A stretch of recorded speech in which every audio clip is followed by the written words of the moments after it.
So in today's session, we are going to focus on control structures in Python, where we look at different ways of executing a script we written in Python. So far what we did, we execute everything in a script from top to bottom. And we are going to see that we can make changes to this. We can execute part of the code based on some decisions, or we can repeat some of the codes again based on some condition, right? And this is what we call control structures. So with this under control structures, first we are going to look at another new data type. So what are the data types we have discussed so far? We discuss int, we discuss float, we discuss strings. Yes, okay. Now today we are going to talk about another one, which we call Boolean, right? In bool or in Boolean has two values. And remember, in Python, the representation of Boolean with true and false. And another thing that you need to note here is here true and false are the initial letter is capital. For example, if you just say true, you can notice that the color will be in orange color, which is unique or special case for Python. False or the same, right? And we already discussed, we can use type function to recognize this. When you say type true, it says the data type of this true is bool or boolean. Same goes as false as well. Yes, sorry, spelling mistakes. Type false, you can notice that it is also boolean. But remember, I told you when you're typing something in Python where you have to be very careful. For example, if you use everything is simple, this is, you get something called name error because Python interpreter does not know what true is. Similar thing could happen if you use false in all simple letters. Python will tell us it's a name error, unknown, right? So we basically use true and false, true, false. It's similar to binary, but you have two values, two distinct values, true and false. Okay, so let's move to the next slide. Now, why we learn Boolean? Because we want to check or we want to verify whether some expression, whether they are true or false. Now, to do that, we can write something called Boolean expressions. Now, for example, let's look at these three examples. Let me start with the first one. We have 5, and you can notice that the two equal signs, and then we have a 3 plus 2. What this means is we are checking, remember, we are checking whether 5 is equal to 3 plus 2. So if you take these two sides of this, in left-hand side of your cells, you have 5, your right-hand side, you have 3 plus 2. So we are checking whether the left-hand side is equal to right-hand side, 5 is equal to 3 plus 2, and Python interpreter tell us that it's true. What about this? What will be the outcome without trying this? What this Boolean expression means, we are checking whether 5 is equal to 6. And remember, false, F capital, remember, sometimes I will give you very tricky questions that you have to be very careful about. False is the right answer, but F should be capital. What about the third one? What do you think? Third line, true or false? Yes, Hitara, Shakir, I'm getting answers. Remember, this is a string, right? When you have a single quote or double quote, it's a string. So this is a string. And then you have plus another string. So what happens here? It will concatenate, it glue together. And we are getting word hello. So if you have the same thing and if you're checking whether this is equal to hello, what do you think? You know that is in string condition, we have two string values, we merge, concatenate, we're checking whether the left hand side is equal to right hand side. And Python interpreter will tell us it's true. Okay, now you got the point. So Boolean expressions are expressions that we want to, see whether the outcomes are true or false. So we need to know, if you want to write down Boolean expressions, you need to know comparison operators.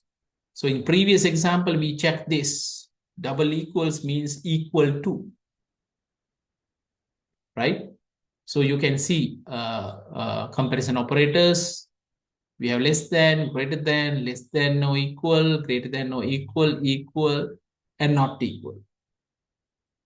So let me give you some exercise examples, like tell me whether this is true or false. What do you think about this expression? Is it true? Is it false? What we check here, we are checking whether 5 is less than 6. 5, is it less than 6? Yes, it is. It says true. T capital. What about this? We are checking whether 5 is greater than 6.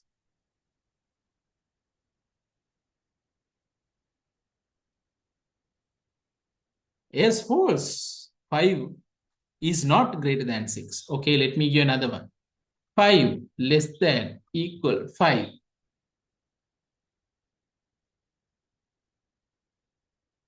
We are checking whether 5 is less than or equal to 5. Since you have less than or equal to 5, it equals to 5. It says true.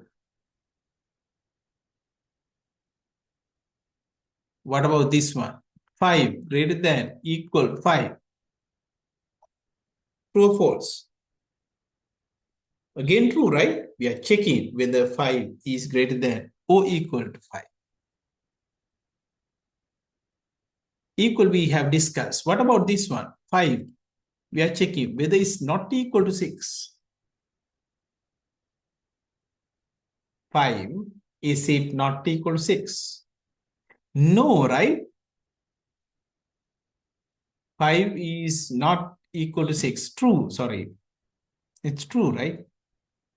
5 is not equal to 6. And then expression should give us true. Okay, so I'm assuming that you are now comfortable with comparison operators. So depending on, especially these comparison operators are used when we need to put up conditions, right? So we'll discuss when it comes to control structure separately. Okay, let's move on. Another set of operators, right? So this is called logical operators, right? Those who have learned logics, you already know this, but those who do not know, let me explain. Logical operations means you are going to combine multiple comparison, operators. So there are 3 operators that we are going to discuss: AND, OR, and NOT, right? So let me start with AND. Now, using AND operator, we can check 2 expressions. So the 2 expressions could be false, like this. we have false and false. What do you think about the whole expression? You say false and false. What is the outcome? False and false? It's false. What about false and true? Okay, you have one value true. No, both should be evaluated true. So it's also false. Then opposite, true and false? False. What about this? True and true. It's true, right? Okay, make a note of this if you are a beginner and if you don't know what AND operator does. AND works, the whole expression of AND works when both, right, expressions are evaluated.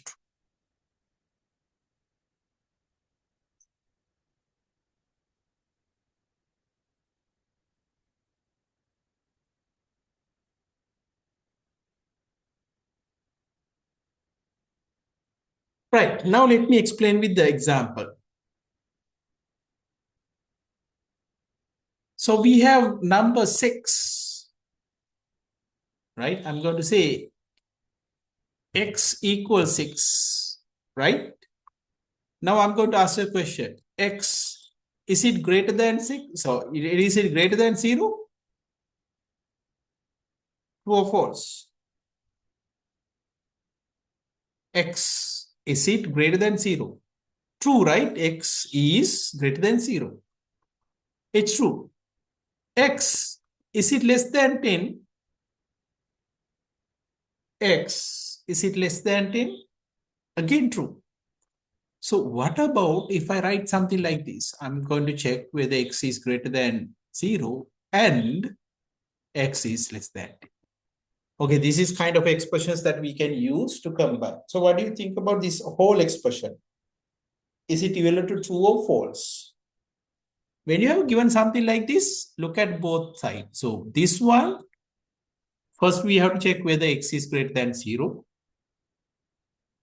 Then x is less than 10.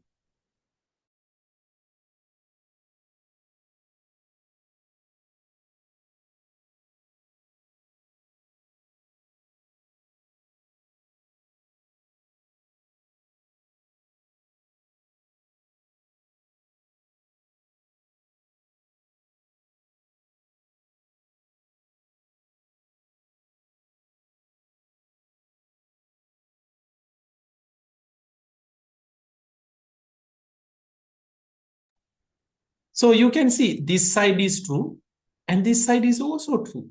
So if you evaluate both, then it's true, right?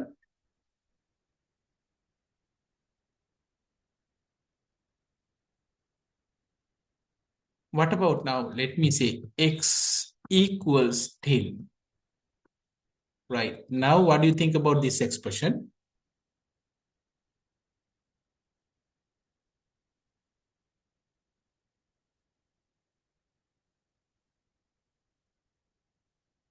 So look at the both sides. First question is we have to check whether x is greater than 0.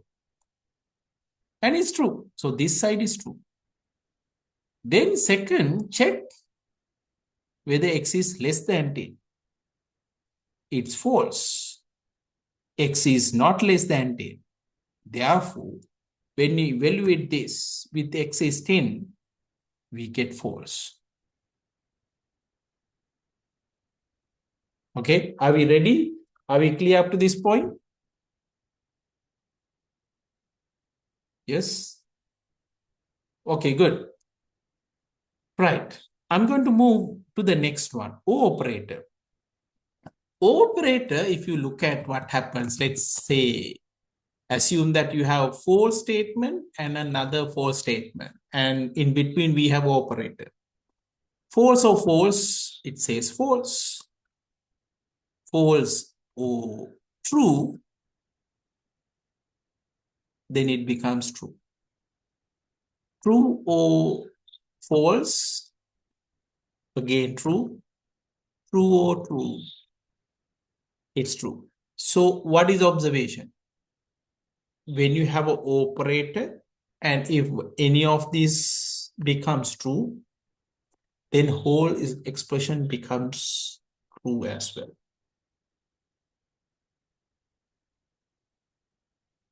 Let me explain one more time. So when you have operator, if you have two expressions, if one of the expression evaluate is true, the whole expression becomes true. Right, now let me explain the example given there. Right, let me say n is 6, right? What do you mean by this? Let me explain. I don't need the answer. What do you mean by this operation? What is the symbol in the middle? It's mod operator, we call it, right? It's percentage sign, but we call it mod operator. Modulation, we call it, mod in short. So if you want to read this, we can say in mod 2. So what this means, what this expression means, what are we doing here? Anyone? What are we doing here? We divide n by 2, and what is the remainder? So simply n mod 2 means you are getting the remainder. So n, you divide by 2, what is the remainder? 0, right? We get 0. N is 6. Now what this means, what is the value of this?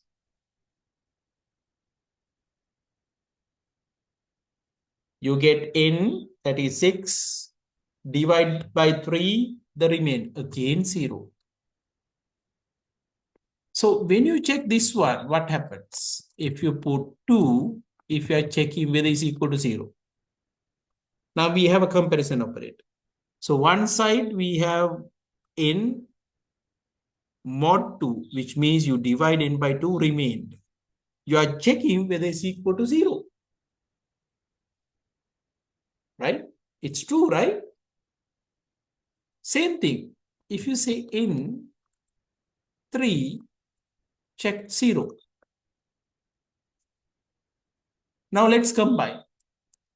In mod 2, we check whether it's 0, or in mod 3, whether it's equal to 0. Understood this? So one side you are checking whether number is divisible by 2. Other side we will check whether number is divisible by 3. It says true. What about n equals 4? What do you think about this expression? N is 4.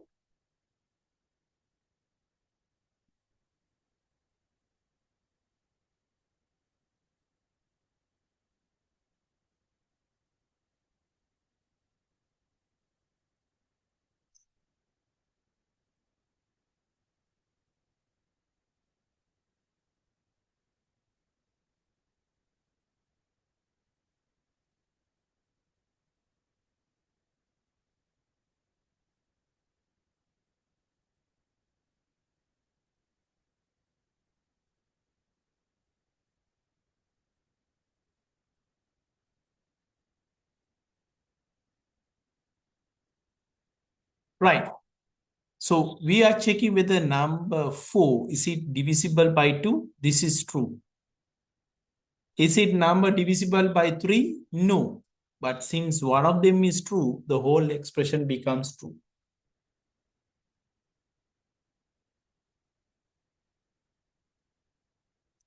What about this? N equals 9. What is the outcome of this?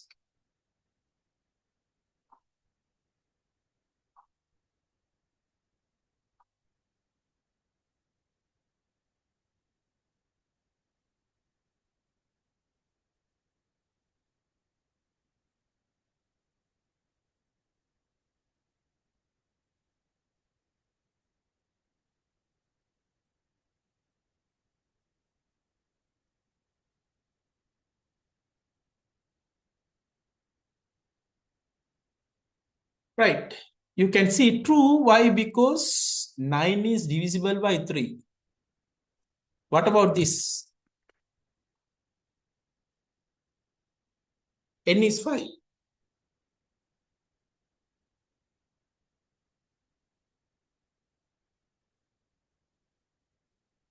So you can notice both expression become false and this is false. Good. I see like a lot of you are trying to answer the questions. That's good. Good sign. And that is exactly what you should do, because we have a quiz at the end. You need to practice while you are learning, right? Right. Shall we go to the next last one? Not operation. Not means opposite. So for example, if you say not false, it means true. So not true, it means false. So if I say x equals 10, y equals 20, what about this? What is the meaning of this? Yes, meaning of this is we are checking whether x is greater than y. X is 10, y is 20. It's false, right? So what about if I put this? Not x greater than y.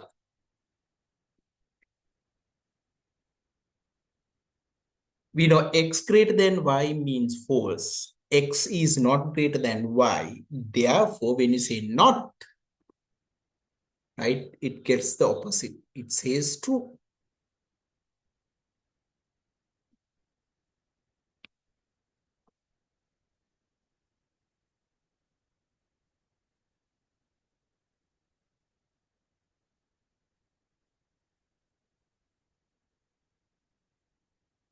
Right. Any questions up to this point? Okay, no questions. Okay, let's move on. Right. So let's get back to control structures, control flow structures in Python. So far, as I told you earlier, we execute everything from top to bottom. We call this as sequential execution. The term sequential means one after the other, right? But what we need is we need to branch sometimes based on our requirement, or we want to loop. So to facilitate this in Python, we have 3 statements. We are going to look at it: if, for, and while. So these are called control flow structures. Right. Let me start the first one. If statement. If statement we use when you want to make a decision. For example, if it rains tomorrow morning, you take an umbrella, right? Otherwise you won't. Actually, we are not very serious about the temperature values, but if you go to like some other country, you will notice this. Right. Anyway, getting back to selection, we are going to learn a couple of more statements: if statement, else, and elif.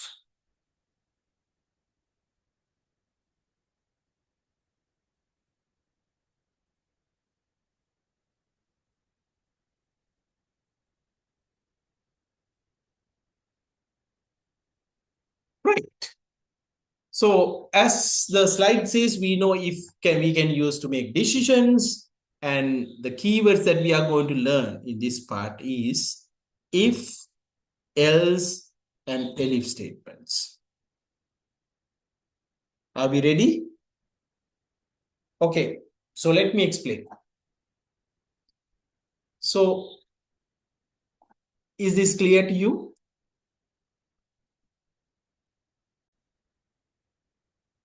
Okay, those who are not familiar with the notation, the graphical symbols given here, this is called flow chart, where flow of execution can be represented as a graphical symbols. In this particular example, we are going to write Python program to find absolute value of a number. What do you mean by absolute value? For example, let's say you request a number from the user and user gives -5 as a negative number, you will get only the number we call absolute value. So obviously, if user gives 5, no change, it will output as it is. Now, we want to write a program for this particular problem, but then we need to know the steps. So this graphical representation, if you look at it, so this will indicate, this shape indicates the start of the algorithm, and then we'll get the number from the user. We said input number. Okay, you can notice that we are checking whether the number is negative. How do you check the number is negative? We check whether the number is less than 0. So when you ask a question whether the number is less than 0, you can have two answers. One is true, one is false. So if the user enters -5, then the answer is true. If user enters +5, the answer is no, false. So that's how it works. Okay. Now, depending on what user enters, right? We are going to take different paths. So that's what graphical shows here. And see the trick that we have used. Now, when user enters -5, you want to make it 5. The trick that we are going to use is we take the negative number, we multiply by -1 so that we get the positive value. And this is how we will write it in Python. Or in any other place, we can say number equals number into -1. So if the number is negative, because you are coming here, negative number, you multiply with -1 and then save it back to the number, and you get the number.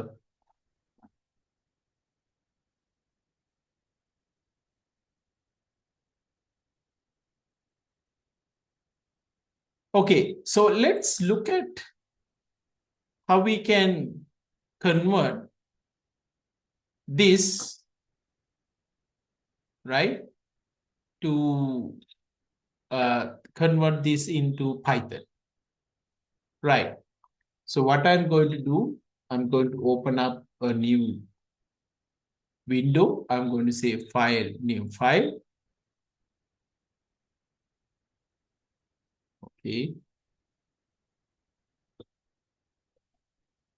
So one side we have the file, the other side I just want to see the algorithm. Right. The first thing is I want to get a number from the user. Can you give me the command in the chat? How do you request number from the user?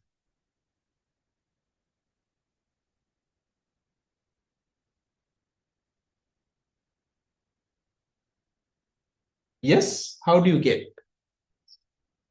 We know we have to use input function, of course. So let's write this. What we need to do is we want to get, right, number. So I'm going to say number. This is the variable, and I'm going to say int input. You know why we are getting int and input? We will say enter a number.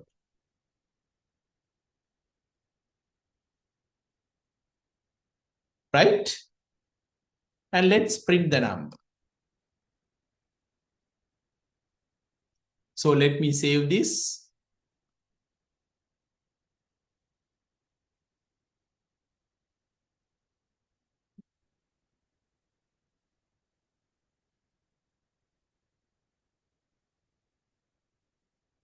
So in my case, we have written 4 programs. So let me say this is 5th program. And we save it. So when I run this, what will happen? Run module. Let me put -5. No change. It will print -5. Again, I'm going to rerun. Let me put 5. Again 5. Okay, what we need is, if the number is negative, we want to make it positive. So the trick that we are trying to do here is, right? We know that if the number is less than 0, we have to multiply by -1, right? How do you write that? How do you write that? We will say if we check whether the number is less than 0. We don't know because you have to get it from the user. If the number is negative, what we need to do is we get the number and then we multiply by -1.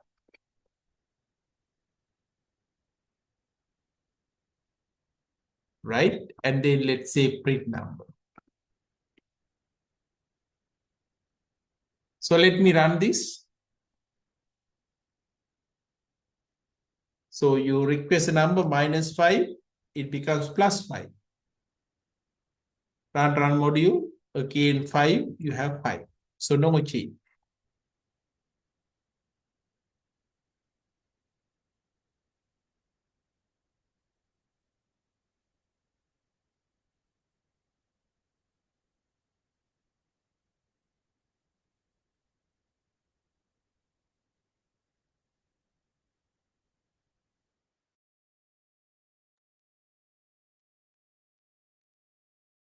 Right. Remember, in this particular example, we don't have else path.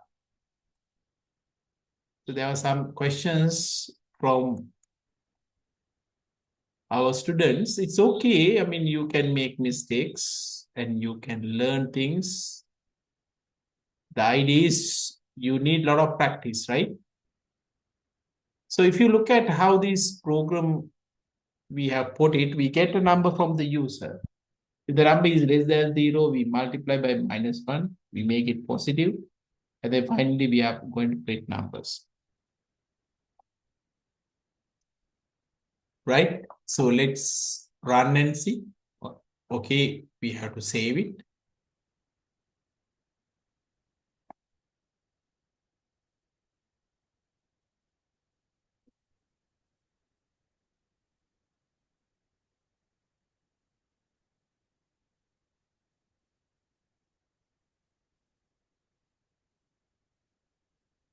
So when you say -5, it says 5 now. So let me go back to the code and see whether we did everything correct. Yes. We get a number. If the number is negative, we multiply by -1 and we print the number. Agree?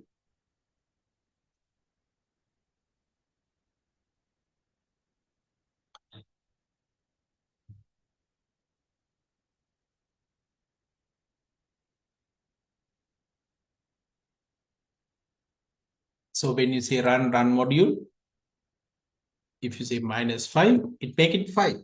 Absolutely.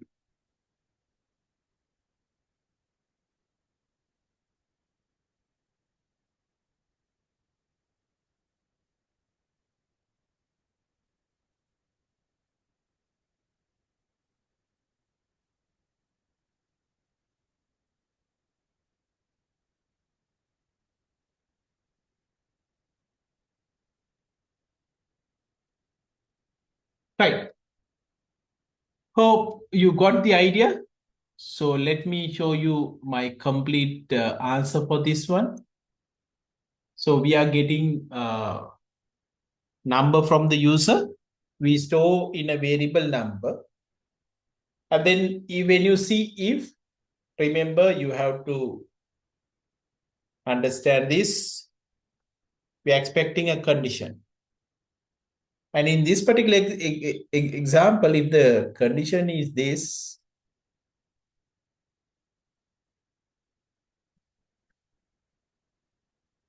then depending on what user enters, it will decide whether it goes to the next line.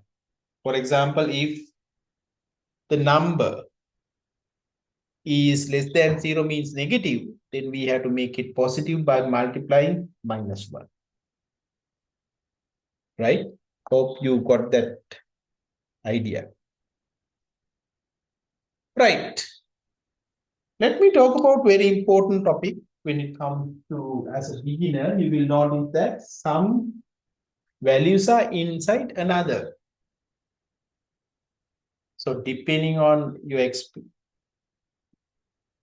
experience, right, we can identify what blocks are. But as a beginner or starter, make sure that we have to allocate 4 spaces as the indentation level, right? So if some statements in the same indentation, same level, then we can say they are in a same block, right? And if you make a mistake, then you get an error. So let me go back to my code. We are trying to find the absolute value. So let me make a change here.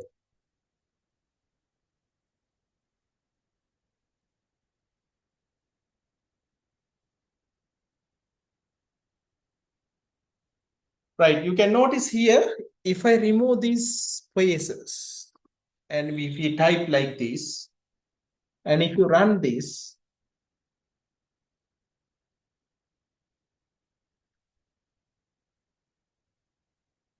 so let me run this, we can say run module. And then you will notice that there's an indentation error.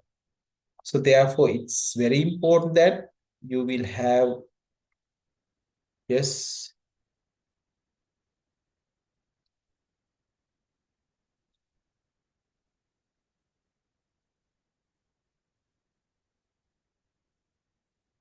So wrong indentation gives you an error, remember, but you have to be very careful on this. Right? Same code, but if you run it, it runs without any problem. You can check multiple values and see whether it's working.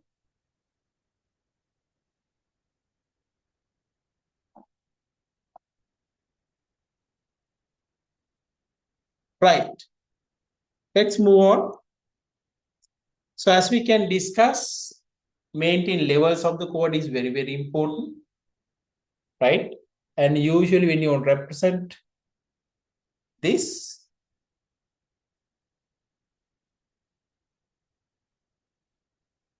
if you want the same block, then you have to have the same indentation level. So make a note of this. Right. A small exercise for you. Right. I will give you a couple of minutes. Right. The first thing is we want to open up a new file that we already know. Right. And what we know is, okay, we want to get marks, right?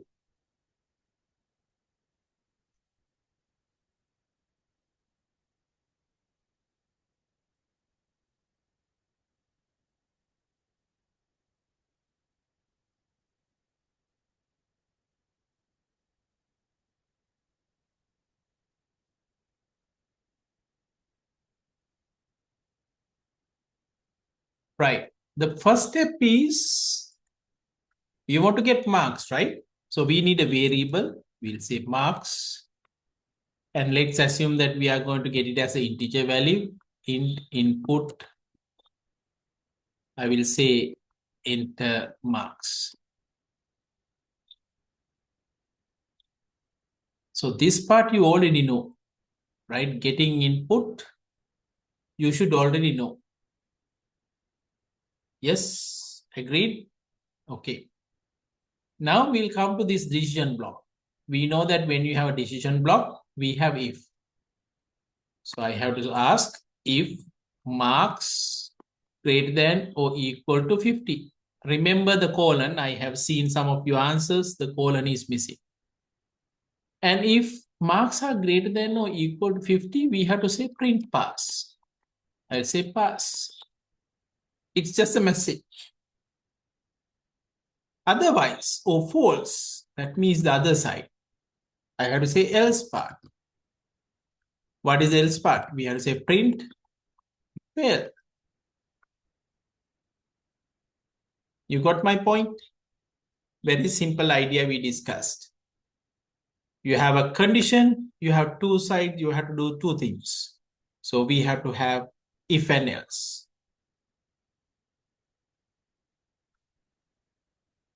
Right. Now let me save this. Let me say file save.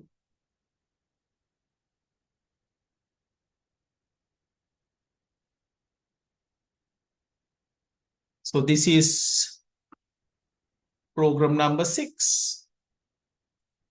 This is program number 6. Let me save it. Let me run module. And what happens? It asks me to enter marks. Let me put 85. What is the output?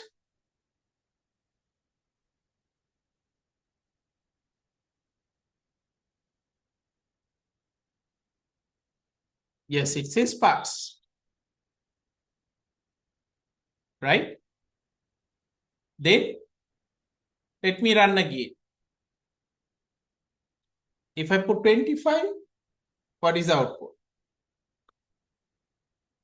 When there's a 25, you ask if 25, is it greater than or equal to 50? No. Then come to else part. It print fail. Okay, let me run one more time. What about if the marks is 50? Pass or fail? What do you think? Again pass, because we check whether it is greater than or equal. There's a question like, how do you rerun this again and again? I will do it. Wait. Next week, definitely I will teach you. Right now, we have to rerun. You don't have to do this. I'm actually running multiple times. You don't have to do this. We'll learn later on how we can rerun this, right? Don't worry. But the main thing is you try to understand, right? 34 page.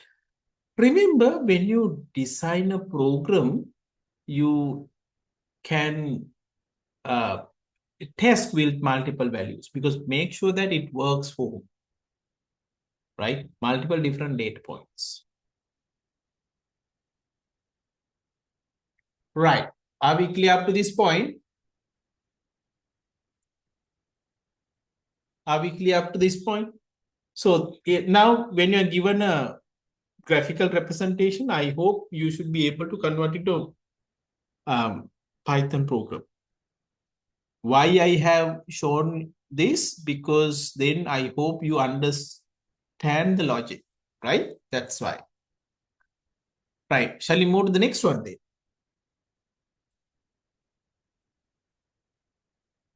Okay. I have a little bit of more complex problem now.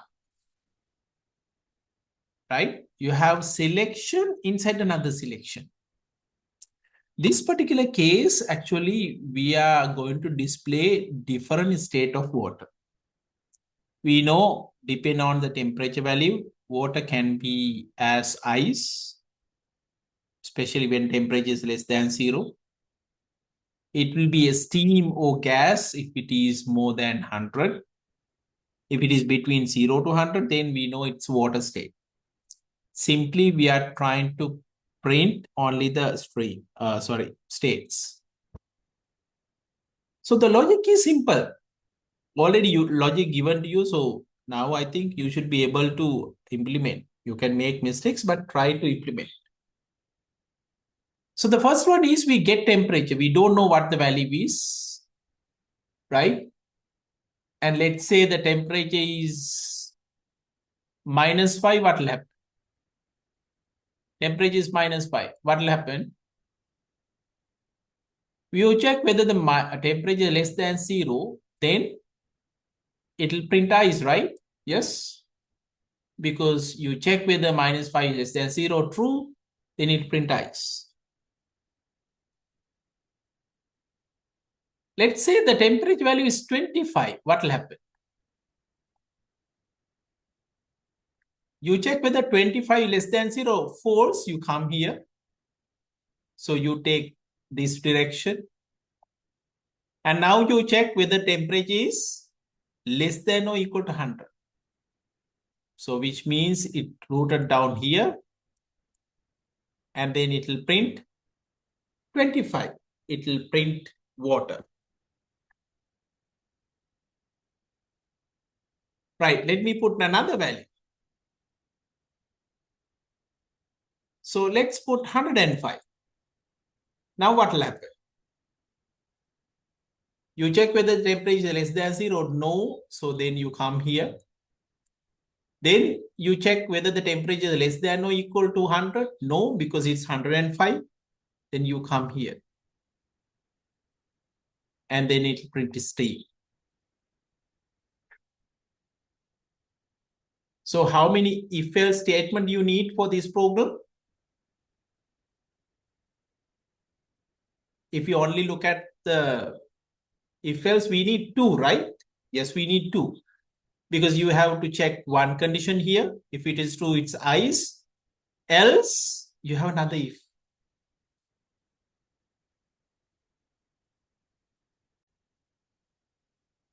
So in this particular case, we are trying to convert this flowchart into a Python script. So the first thing that we did is actually we get the temperature value from the user. We use the variable temp and we use int and input functions. Right, now the selection. In the first selection, we check whether the temperature is 0. So what we can do is if temp less than 0. If it is less than 0, what we should do? If the temperature is less than 0, we have to say print ice. So I will say print ice.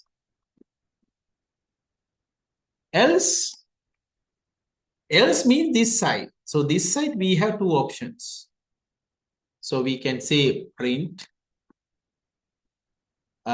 water or steam, right? Let me save.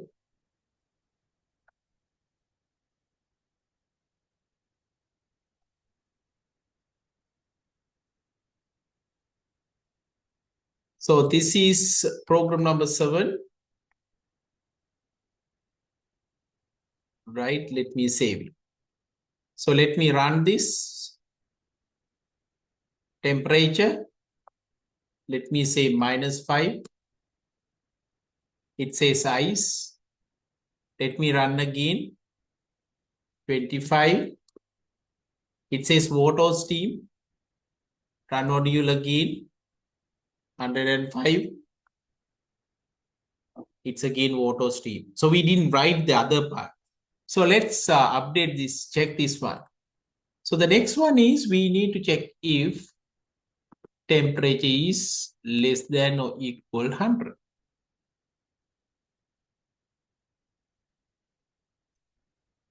Yes, then we say print water. Else, we say print steam. So let me run this now with the same set of values. Let me put -5, no change. It says ice. Let me rerun again. 25, it says water. Let me rerun again. Let's put 105. It says steam.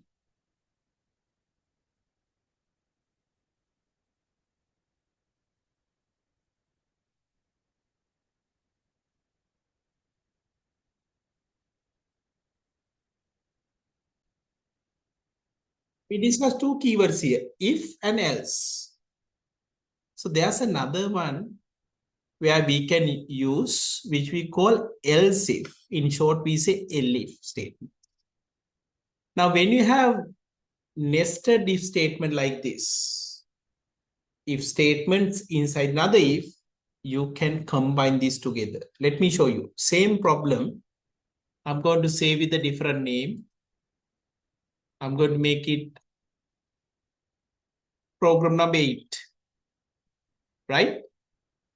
It's like this. When you have a multiple if statements or nested if structures, you can actually combine these two together.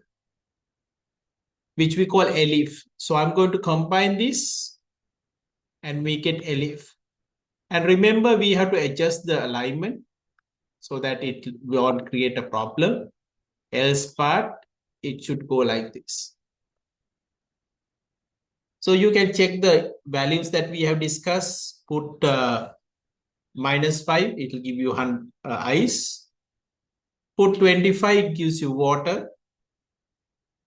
Put 105, it gives you steam.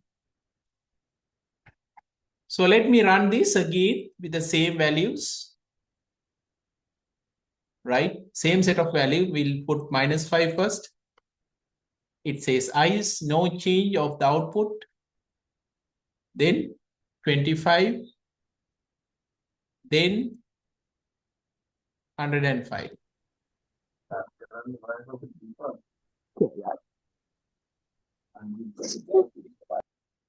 Deshan, your phone is on. Right. Okay. So make a note of the second one as well, because same problem, but this is compact representation where you have, instead of having two separate if statements, you combine else and if, you make it elif.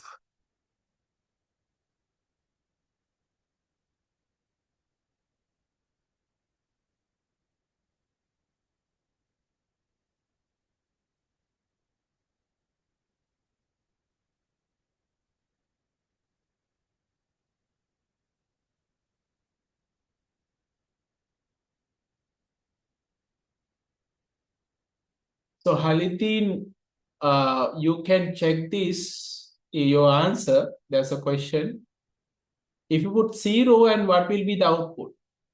I'm assuming that you are getting two outcomes as ice and water. Can you check and let me know? Right. Any questions on this? Are we clear up to this point? Yes. We normally use if and else, but we can combine else and if, and we can make it elif. Okay, good. Let's move to the next one.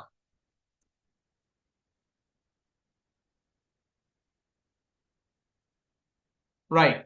So here is an exercise for you, and I want you to give me the answer in the chat. You get a number from the user, and then you are going to print whether the number is positive, whether the number is negative, whether the number is 0.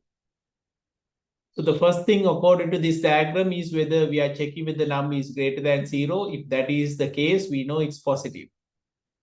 If it is not greater than 0, then we can check whether the number is less than 0. If it is the case, we say negative. Otherwise, we'll say 0. Simple exercise.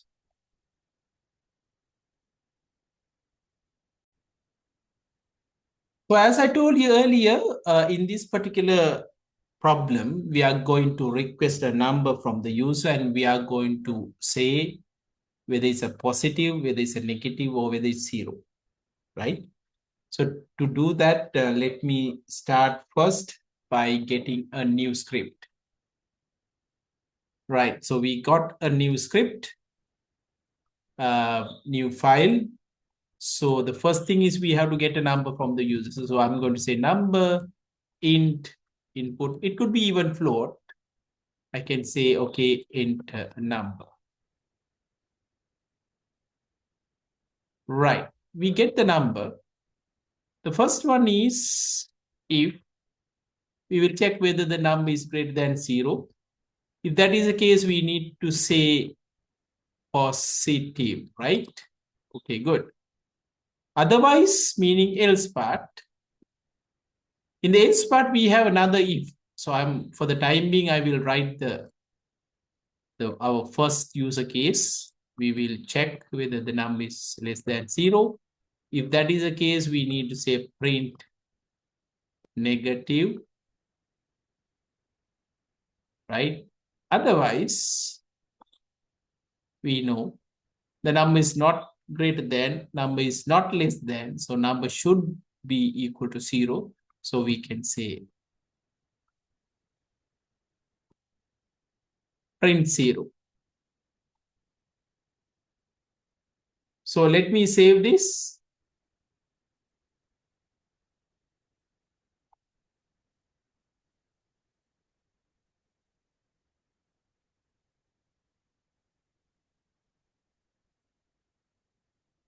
So this is number 9. Let's run. So when you run, make sure that you check all possibilities. So first of all, I'm going to put a positive number. Let's say number 10. It's positive, right? Let me run again. Let me put -5. It says negative. Let me rerun again. If you put 0, then this will output 0. So make a note of this. If you couldn't come up with the answer, please take down my answer and try it in your own version. Right. If you need more compact, you know what to do. So what to do? Let me save this. I'm going to save it as, let's say, 10. So idea is I'm going to combine these two. We call elif. We check whether the number is less than 0. Otherwise,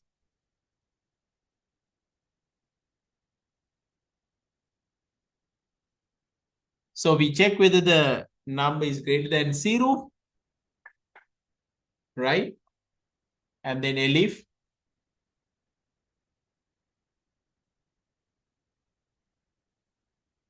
Let me run module. Same answers. Let's put the same numbers, number 10. Again, run. -5. It's negative. And we have 0, which is 0.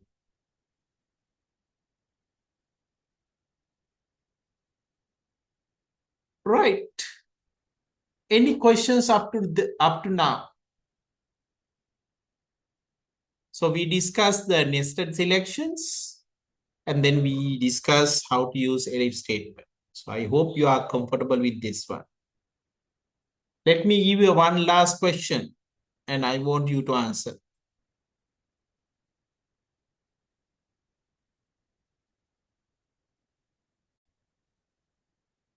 Okay. Thanks for sharing your answers. Let's discuss the answer for this question. So one thing to note in this one, you can notice that there are multiple different outcomes we expect based on what the student provide. For example, let's say if user enters 25, then we have to print F. If it is 65, then D. If it is 75, it's C. It's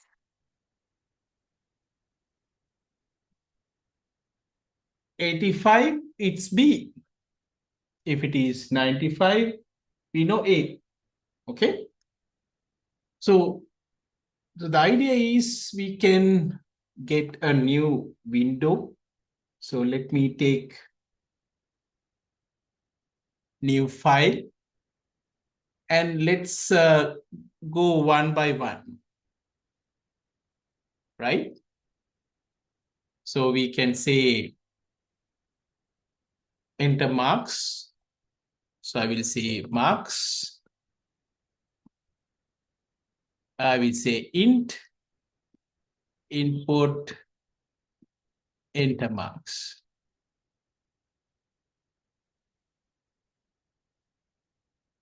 Right.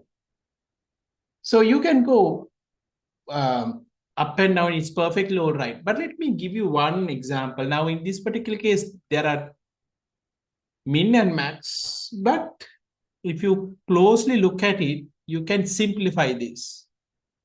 For example, we know that if the marks is between 90 to 100, right? Between 90 to 100, it's A, right?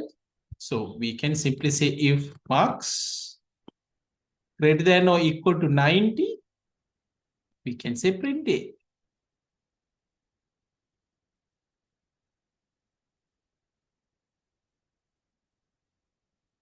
Actually, you can check both. There's nothing wrong in this, but I simplified this. Second one, we can check else, right? We can check again if marks is greater than or equal to, yes, 80. We can say print B. Else, we can check, right, whether marks greater than or equal to 70. If that is the case, we'll say C. Else, if marks greater than or equal to 60, we say it's D. Else, that's all right, because final one, we can say F. So you can see, like, if I use the first technique where we have selection inside selections, we can use if and else, right? And the idea is you don't have to check both sides. For example, when we say 90, you check whether the marks is greater than or equal to 90, it's A. Otherwise, when you say otherwise, we know that it's 89 or below. So when you check whether marks is greater than or equal to 80, we know we are checking automatically between 80 to 89. It's perfectly right to write like this, but you know that when you check whether the marks is greater than or equal to 90, when you say else part, automatically we know whatever comes down here is less than 90, right? Make a note of this. Some of you have checked both. It's perfectly all right. There's nothing wrong in this one. And there's no single answer as well. So let me save this. I'm going to say file save.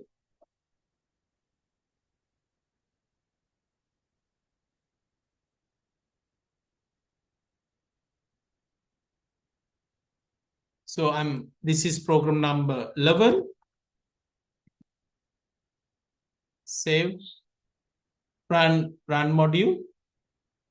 Let me put up some values. Let me put 95. It says A. Again, let me put 85. Make sure that you check for all the different values, because make sure that your program works correctly. 75 C, then 65 D, and let's say 55, then you are fair. Same program, we can make it more compact. So let me say this is program number 12. Yes, we can have elif statement, right? So if that is the case, you have to make adjustments.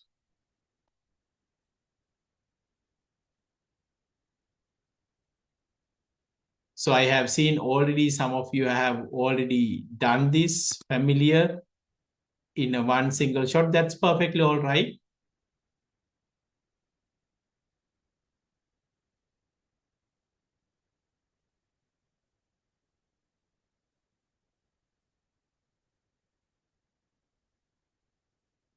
Right. This is if you use elif statement.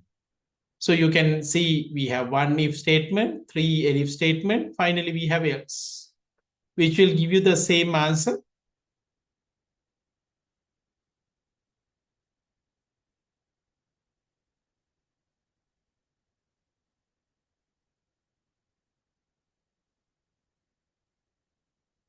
So let me put then from the beginning, we'll put 95.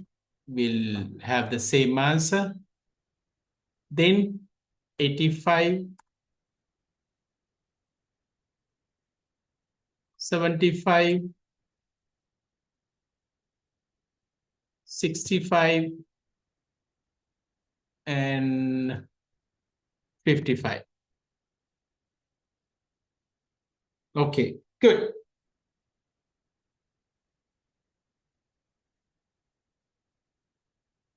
Of course, there was a comment in the chat whether we can check the invalid one. Of course, you can do that because the marks should be between 0 to 100. That check should be there.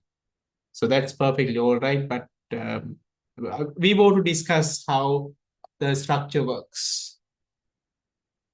Okay, so that's all what I have planned for today's class. So I want you to practice this one. Let's mark the attendance and we'll direct to the quiz.